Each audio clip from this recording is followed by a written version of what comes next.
Hi friends, cooker வச்சுருக்கேன். இன்றைக்கி வந்து கோஸ், கேரட்டு, வெள்ளை பட்டாணி கொஞ்சம் ஒரு 1 ஹவருக்கு முன்னாடி 2-3 கொதிக்க வச்சுருக்கேன். இதோடைய வேக வச்சுருவேன். கோஸு, கேரட்டு, வெள்ளை பட்டாணி, மஞ்சப்பொடி, உப்பு போட்டிருக்கேன். இது அப்படியே வச்சிடலாம். வச்சுட்டேன்.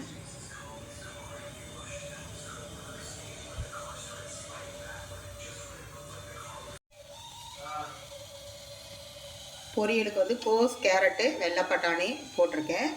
அதிலே வந்து மஞ்சப்பொடி, உப்பையும் போட்டு வேக வைக்க போகிறேன்.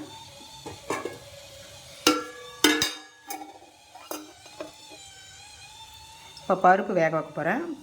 துவரம் பருப்பு, மஞ்சத்தூள், கொஞ்சம் விளக்கெண்ணெய் ஊற்றிருக்கேன். இதை வேக வைக்கிறேன்.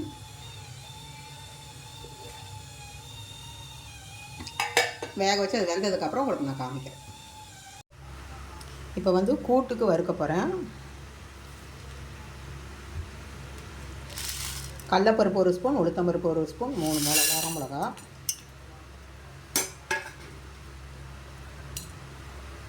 கொஞ்சமாக எண்ணெய் ஊற்றிக்கலாம்.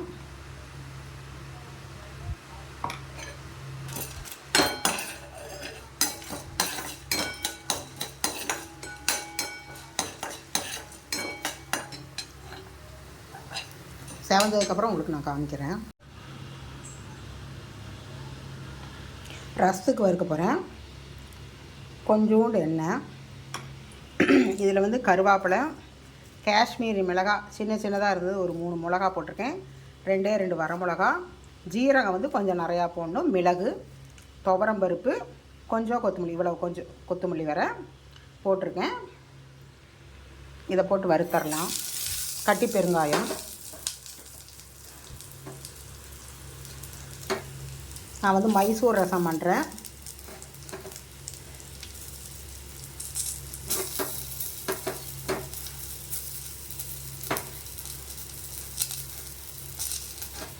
இதுக்கு கொப்பரை போட்டால் நல்லாயிருக்கும். என்கிட்ட கொப்பரை இல்லை, அதனால் தேங்காயை தான் போட போகிறேன்.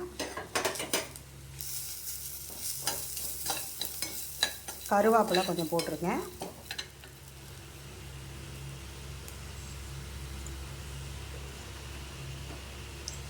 அப்புறம் மஞ்சள் வந்து கொஞ்சம் சிரவி இதோடு போட்டு பவுட்ரு பண்ணி வச்சுருவேன்.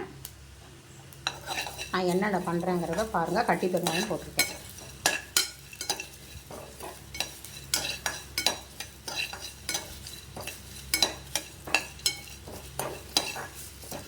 நல்லா வாசனை வருது.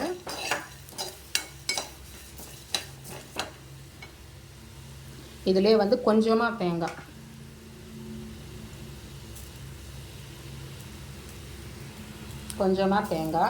போட்டு இதையும் கொஞ்சம் வறுத்துக்கலாம்.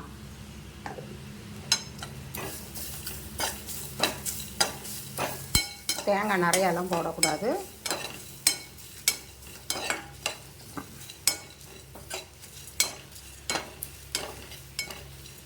வாசனை சூப்பராக வருது.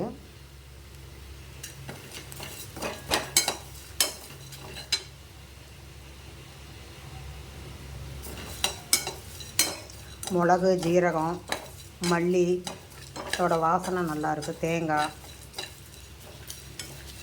இந்த மாதிரி ஒரு டைம் செஞ்சு பாருங்கள், நல்லாயிருக்கும். ஆஃப் பண்ணிடுறேன். செய்யறப்ப காமிக்கிறேன் உங்களுக்கு. ரசத்துக்கு புளி, தக்காளி கரைச்சி ஊற்றிட்டேன். மஞ்சப்பொடி, உப்பு, பெருங்காயம், கொஞ்சம் வெல்லம் போட்டிருக்கேன். மைசூர் ரசத்துக்கு ரசப்பொடியெல்லாம் வறுத்து வச்சுருக்கேன். இது வச்சிங்கன்னா 1 வாரம் வைக்கலாம். ஃப்ரிட்ஜுக்குள்ளே வச்சு இது பண்ணிங்கன்னா 1 வாரம் வச்சு யூஸ் பண்ணலாம். இது வந்து காரம் உங்களுக்கு எவ்வளோ வேணுமோ பார்த்து போட்டுக்கோங்க. நான் சின்ன ஸ்பூனுங்கிறதுனால 1.25 ஸ்பூன் போட்டிருக்கேன்.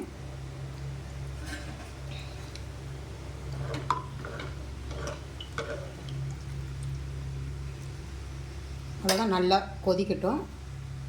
கொதித்த ரசம் ஆனோன்னு நான் உங்களுக்கு காமிக்கிறேன். பொரியல் தாளிக்க போகிறேன்.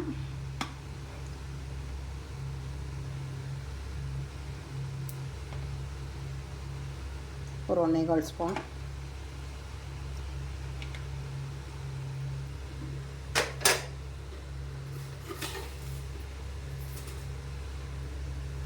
கடுகு,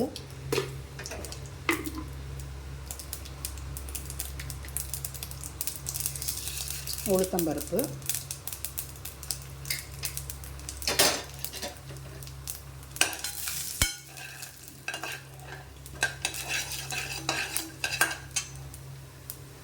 நல்லா சிவக்க வறுக்கணும்.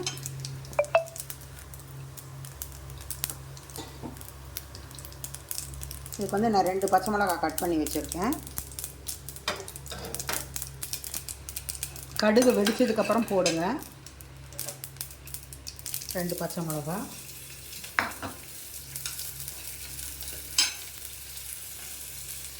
இப்போ இந்த கோஸ், கேரட்டு, பட்டாணி எல்லாம் வேக வச்சதை அதில் கொட்டிடலாம்.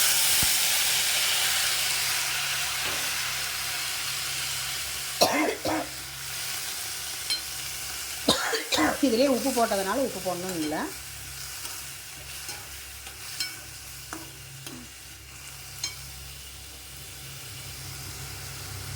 பொரியல் தாளித்து எல்லாம் பண்ணிவிட்டேன். தேங்காய் போட்டேன்னா பொரியல் ரெடி. அடுத்து என்ன பண்ணுறேங்கிறத உங்களுக்கு நான் காமிக்கிறேன். பரங்கிக்காய் உளி தொகையல் பண்ண போகிறேன். பரங்கிக்காய் உளி தொகையல்னால் சிவப்பு பூசணிக்காய் போட்டு உளி தொகையல்னு சொல்லுவாங்க. புளி ஊற்றி கூட்டு. கரெக்டானு பார்த்துக்கோங்க, எனக்கு கரெக்டானு தெரியல. நான் வந்து கொஞ்சம் நெய் ஊற்றிருக்கேன். இதுக்கு வந்து நல்லாயிருக்கும். நெய் கொஞ்சம் ஊற்றி தாளிச்சேன்னு நல்லாயிருக்கும். அதனால் நெய் ஊற்றிருக்கேன். கடுகு பொரியட்டும். என் ரசத்துக்கு வந்து கொதிச்சுருக்கு. அது பருப்பு கரைச்சி ஊற்றணும்.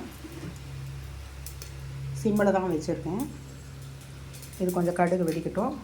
இது வந்து அரசாணிக்காய், பரங்கிக்காய், வேறு என்னங்கிறது எனக்கு சரியாக தெரியல. அதில் வந்து கருவேப்பிலை போட்டிருக்கேன். புளி இந்த அளவுக்கு கொஞ்சமாக புளி இருந்தால் அப்புறம் ரொம்ப வேண்டாம்.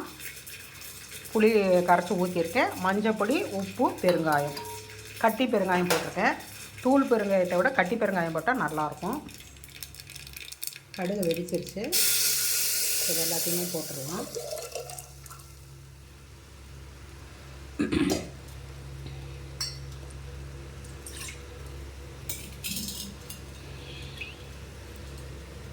இது சீக்கிரமாக வெந்துடும். வெந்ததுக்கப்புறம் நான் அரைச்சி விழுதை வந்து கரைச்சி ஊற்றுறப்போ உங்களுக்கு நான் காமிக்கிறேன்.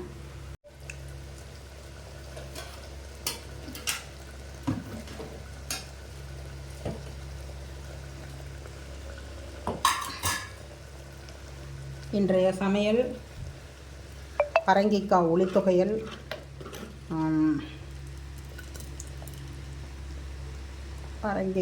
பரங்கிக்காய் புளி ஊற்றின கூட்டு. நான் உளி தொகையல்னு சொல்லுவேன். ஹாய் ஃப்ரெண்ட்ஸ், இன்றைய மத்தியான சமையல் வந்து சுட சுட சாதம், கோஸ், கேரட்டு, பட்டாணி போட்டு பொரியல், மைசூர் ரசம், பசும் தயிர், பரங்கிக்காய் உளி தொகையல், பரங்கிக்காய் புளி ஊற்றின கூட்டு. அவ்வளோதான் இன்றைய சமையல். என்னோடய சமையல் பிடிச்சிருந்தா என்னோடய சேனலுக்கு சப்ஸ்கிரைப் பண்ணுங்கள், லைக் பண்ணுங்கள், ஷேர் பண்ணுங்கள், கமெண்ட் பண்ணுங்கள், பெல் ஐக்கான் கிளிக் பண்ணுங்கள். உங்கள் ஃப்ரெண்ட்ஸுகளுக்கெல்லாமும் ஷேர் பண்ணி விடுங்க. எனக்கு சப்போர்ட் கொடுங்க. வாங்க சாப்பிட்லாம். உங்கள் வீட்டிலலாம் என்னென்ன சமையலுங்கிறது எனக்கு கொஞ்சம் கமெண்ட் பண்ணுங்கள். பை.